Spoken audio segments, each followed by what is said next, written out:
एकदा खरंच जोरदार टाळ्या झाल्या पाहिजेत त्या बळीराजासाठी. आजचा हा प्रयत्न थोडासा वेगळा होता. नाना सर काय सांगाल? म्हणायचं काही नाही रे. तेच तू रजनीकांत करणारा तूच आहेस का हा प्रश्न पडतो रे. तुम्ही किती छान ऍक्टर्स आहात. भरत्या करंड्या वेगळे तू अरे सगळंच तुम्ही ते उभं करता आणि एवढासा वेळ आहे म्हणजे ही एवढी मोठी वेदना एवढ्याशा वेळेमध्ये पुन्हा सुंदर करता. तुम्ही फार सुंदर करता, फार सुंदर करता. खरंच छान. बद्री के कमाल आहे, कमाल आहे. कोणी लिहिलं कोणी? तुम्ही का? योगेश आणि मी दोघांनी मिळून. फार छान, फार छान, फार छान. योगेश शिरसाट, फार छान. Thank you so much. थँक्यू.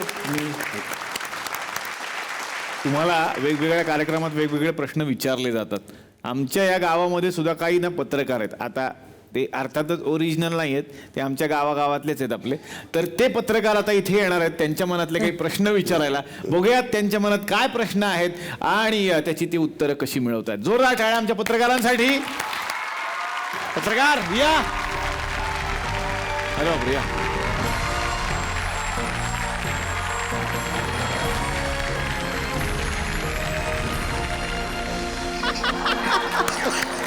वा वा. एक खुर्ची बाकी आहे, एक पत्रकार राहिले बहुतेक. या या पत्रकार या.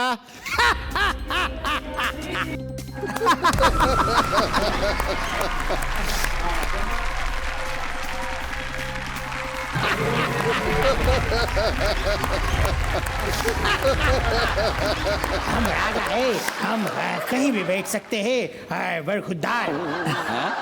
बरं तुम्ही पण पत्रकार आहात सर? हाँ. नाही नाही मग तुम्ही म्हणजे आता इथल्या न्यूज घेऊन उद्या पेपर छापणार? नाही, न्यूज तर मी ऑलरेडी छापल्या. हे घ्या, हा उद्याचा पेपर. हम पहले छापते हैं, फिर बात करते हैं और फिर अगर जरूरत पड़ी तो मुलाकात करते हैं. और एक बात याद रखना, जली को आग कहते हैं, बुझी को राख, और जिस राख से बनती है बारूद उसे कहते हैं विश्वनाथ. शत्रुघ्न सिन्हाचा डायलॉग आहे. अब हमने बोल दिया, हमारा हो गया.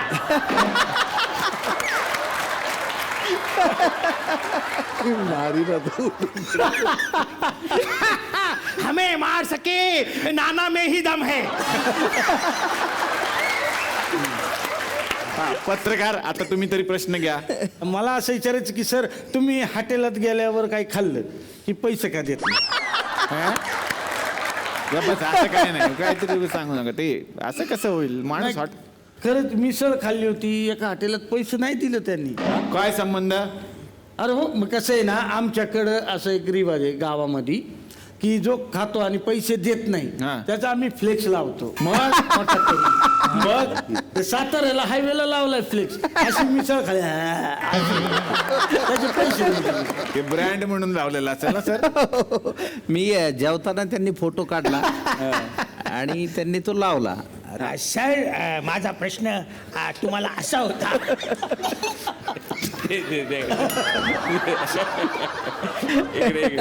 इथं बस. या. या. हा, विचारा प्रश्न विचार. काय प्रश्न होता आमरसपुरे ना? आता विचार. विचार विचार. ते आवडलं म्हणून आले, तू काय वेगळा अर्थ घेतला का? नाही नाही काय अहो ओढा नाही तर चोखा दोनपैकी एक. काहीतरी काय चाललंय? हा. कुणी घर देता का घर? हा घ्या घ्या. कोणी घर देता का घर? कोणी घर घेता का घर? देता का? आम्ही घर घेत नसतो, देत असतो, कारण आम्ही राजकुमार आहोत. शेवटी तुमची जी बायको असते त्यांच्याशी तुमचं भांडण होतं आणि त्यांच्याशी सुसंवाद होतो बायकोशी, आणि सरकारशी तुम्ही बोलता. नाही, सरकार बरोबर मी बोलत नाही, का? सरकार बरोबर ते बोलतात आणि मग लफडी होतात. जाता जाता मला एवढंच सांगायचं आहे, त्यांनी फटके द्यायच्या आधी पळा, चला. इतकं छान काम तुम्ही केलं. काय सांगाल तुमचा हा अनुभव? हे करताना मला सतत एक जी गोष्ट जाणवली की कुणीतरी जर थोडंसं बळ दिलं तर महाराष्ट्र इतिहास घडवू शकतो, इतिहास बदलू शकतो आणि भूगोलसुद्धा बदलू शकतो.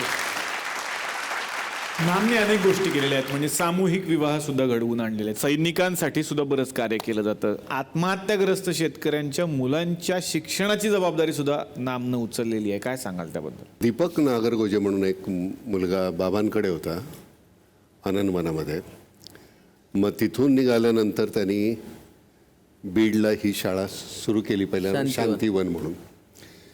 आणि मग ह्या मुलांसाठी आपण एक नवीन अजून इमारत बांधली. 250 मुलं जी आहेत शेतकऱ्यांची, त्यांचं राहणं, खाणं, जेवणं, शिक्षण 10वी पर्यंत. 10वी तर ते तिथे होणार. आणि धन्यवाद की अशा प्रकारचा कार्यक्रम तुम्ही नेहमीच तुमचा एक अतिशय विनोद अमुक तमुक तमुक तमुक तुमचा TRP टिकवण्यासाठी असेल कदाचित, मला माहिती नाही. तो तुमचा जो फॉर्म आहे तो तुम्ही तसा, पण याच्यासाठी तुम्ही खूप काही बदललं. धन्यवाद. तर खूप छान वाटलं की आजच्या भागामध्ये नामच्या निमित्तानं आपण दोघेही या मंचावरती आलात. पुन्हा एकदा या कार्यासाठी खूप साऱ्या शुभेच्छा देतो. आपण परत परत येत राहा. हा मंच तुमचा आहे, पाहत राहा. चला हवा येऊ द्या.